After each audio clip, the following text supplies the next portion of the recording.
Hello বন্ধুরা, আবারও চলে এলাম আমি শেফালিদির রান্নাঘরে। সবাইকে স্বাগত জানিয়ে আজকে রেসিপি শুরু করছি। আজকে তৈরি করব, দেখুন বন্ধুরা, মটন। এখানে 1 কিলো মটন নিয়েছি। এই যে আজকে তৈরি করব মটনের রেসিপি। তো এখানে 1 কেজি মতন মটন আছে। আর এটাকে আমি একদম ইউনিক পদ্ধতিতে ভিন্ন স্টাইলে আজকে রান্না করব, আর সেই রেসিপিটা আজকে তোমাদের সঙ্গে শেয়ার করব। একটা টমেটো আর একটা পেঁয়াজ, এই যে টমেটোটা দিয়ে দিলাম এর সঙ্গে। আগেই বলেছি একদম ভিন্ন স্টাইলের আজকে এই মটন কষা তৈরি হবে। খেতে কিন্তু দারুণ টেস্ট। আগে হয়তো কখনো এইভাবে রান্না করেননি বন্ধুরা। এই যে এখানে একটা পেঁয়াজ নিয়ে নিয়েছি, পেঁয়াজটা কিন্তু এর উপরে দিয়ে দেব। পেঁয়াজটা দিয়ে দিলাম, তার সঙ্গে দিয়ে দেব এখানে 1 চামচের মতো লবণ, 1/2 চামচ লঙ্কা গুঁড়ো, 1/2 চামচ হলুদ। তার সঙ্গে দিয়ে দিচ্ছি, দেখুন বন্ধুরা, 2টো তেজপাতা, 2খানা দারচিনি, তার সঙ্গে 4টে এলাচ এর সঙ্গে দিয়ে দেব। এবার এখানে দিয়ে দেব 2 চামচ সরষের তেল। এই দেখুন বন্ধুরা, 2 থেকে 3 চামচের মতো সরষের তেল এখানে আমি দিয়ে দিলাম। দিয়ে সবগুলো একসঙ্গে কিন্তু আমি মাখিয়ে নেব।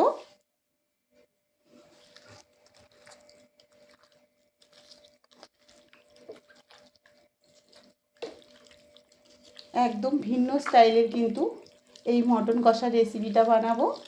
দেখুন বন্ধুরা, এখানে কিন্তু সব কিছু আমি মাখিয়ে নিয়েছি, মাখানো হয়ে গেছে। এবার এখানে একটা প্রেসার কুকার নিয়ে নেব। এই যে একটা প্রেসার কুকার নিয়ে নিয়েছি। প্রেসার কুকারের মধ্যে পুরো মটনটাকে আমি দিয়ে দেব।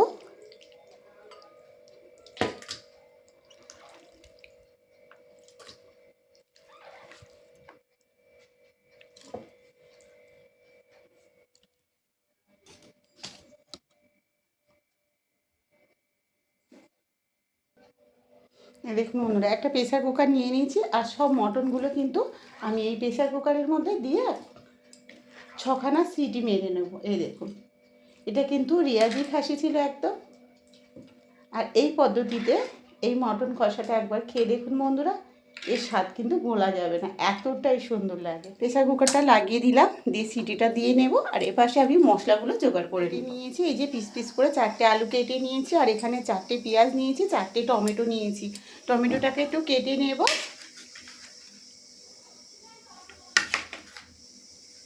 আমার 4টে টমেটো কেটে নিয়েছি, আলুটাও কেটে নিয়েছি। এবার একটা গ্রেটারের সাহায্যে পেঁয়াজগুলোকে আমি গ্রেট করে নেব। 4টে পেঁয়াজ কিন্তু আমি ভালো করে একটা গ্রেটারের সাহায্যে গ্রেট করে নিয়েছি। 4টে পেঁয়াজ আর 4খানা টমেটো, 4টে আলু, আর এখানে যে আদা রসুন পেস্ট করে নিয়েছি। তো বন্ধুরা দেখুন, এখানে দিয়ে দিয়েছি তেল। এবার আলুগুলোকে আমি ভালো করে ভেজে নেব। কড়া গরম হয়ে গেছে।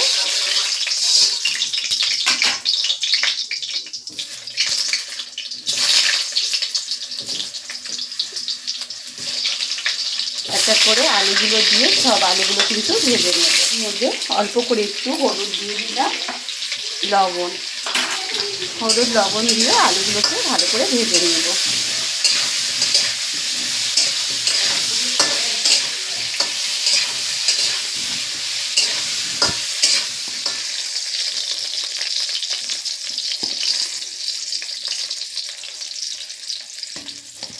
সব আলুগুলোকে আমি একটা প্লেটে নামিয়ে নিচ্ছি। এখানে গোটা গরম মশলা আছে, এলাচ আছে, দারচিনি আছে, আর গোটা চারেক মরিচ আছে। এটা আমি ফোড়ন দিয়ে দিলাম আছে। এবার আদা রসুন পেস্টটা এর মধ্যে দিয়ে দেবো।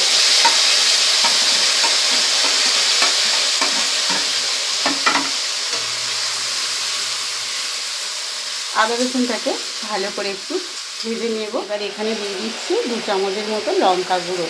যেহেতু এখানে 1 কিলো মটন মটন আছে, তার জন্য একটু ঝাল ঝাল খেতে ভালো লাগে, তো আমি 2 চামচ লঙ্কা গুঁড়ো দিয়ে দিলাম। তার সঙ্গে দিয়ে দিচ্ছি এখানে 1 চামচের মতো হলুদ গুঁড়ো। আগে 1/2 চামচ দিয়েছি, 1/2 চামচ। 1 চামচ জিরে গুঁড়ো, 1 চামচ ধনে গুঁড়ো। জিরে ধনে একসঙ্গেই আমি দিয়ে দিয়েছি এখানে। এবার এখানে দিয়ে দেবো একটু বেশি করে তেল দিতে হবে। আমি যে আলু ভাজার তেলেই কিন্তু আমি ওটা কষাচ্ছিলাম। তো এখানে তেল দিয়ে দিলাম। এই দেখুন বন্ধুরা, সব মশলাগুলো আমি এক এক করে দিয়ে দিয়েছি। আদা রসুন পেস্ট, লঙ্কা গুঁড়ো, জিরে গুঁড়ো, ধনে গুঁড়ো, হলুদ গুঁড়ো সব এখানে দিয়ে দিয়েছি। এবার এখানে দিয়ে দেব পেঁয়াজ, কুচানো পেঁয়াজ। এখানে যে 4খানা পেঁয়াজ আর 4খানা টমেটো কেটে রেখেছিলাম সবগুলো এর সঙ্গে দিয়ে দেব। সবগুলোকে ভালো করে কষিয়ে নেব। 1 চামচের মতো লবণ দিয়ে দিলাম। লবণটা দিলে কিন্তু বন্ধুরা টমেটোটা তাড়াতাড়ি কিন্তু গলে যাবে।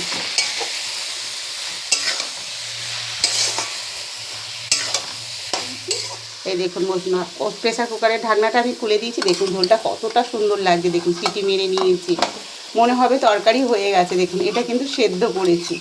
এইভাবে কিন্তু সেদ্ধ করলে দেখুন এর মটনের টেস্টটা কিন্তু দ্বিগুণ হয়ে যায়। দেখুন কত সুন্দর লাগছে।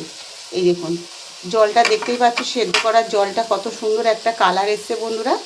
এইভাবে মটনটাকে সেদ্ধ করে নেবেন, তাহলে মটনটা খেতে কিন্তু ভীষণ সুন্দর লাগে। ঝরিয়ে নেব, নিয়ে এই যে মটনগুলো তুলে এর ভেতরে দিয়ে দেব।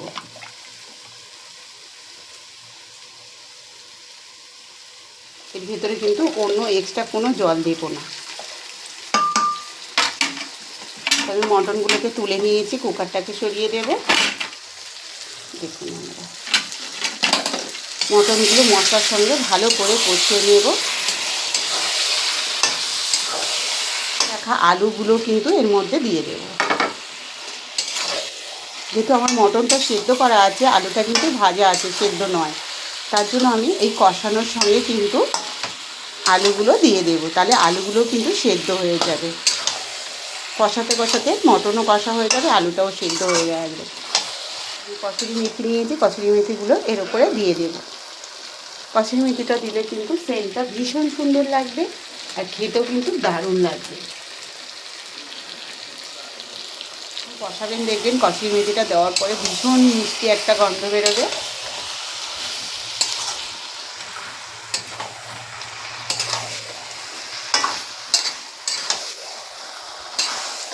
বন্ধুরা কতটা চর্বি আমি কেটে রেখেছিলাম, সেই চর্বিটা আগে দিলে তো গলে যাবে, তার জন্য এই কষানোর সময় দিয়ে দিচ্ছি। চর্বিটা দিয়ে আরও মিনিট খানেকের মতন কষিয়ে নেব, নিয়ে জলটা দেব। ছিল এই জলটা কিন্তু আমি পুরোটা এই মাংসের মধ্যে দিয়ে দেব। আলাদা করে কিন্তু কোনো জল দেওয়ার প্রয়োজন হবে না বন্ধুরা। এই দেখুন এই জলটা এবার আমি মটনের মধ্যে দিয়ে দেব। দিয়ে ভালো করে মটনটাকে নেড়ে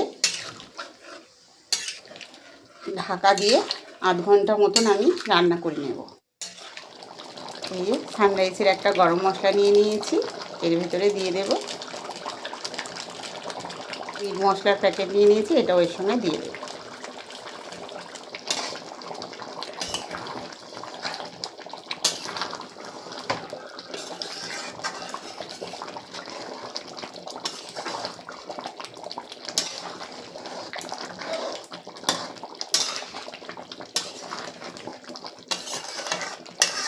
একটা বাটিতে নামিয়ে নিচ্ছি।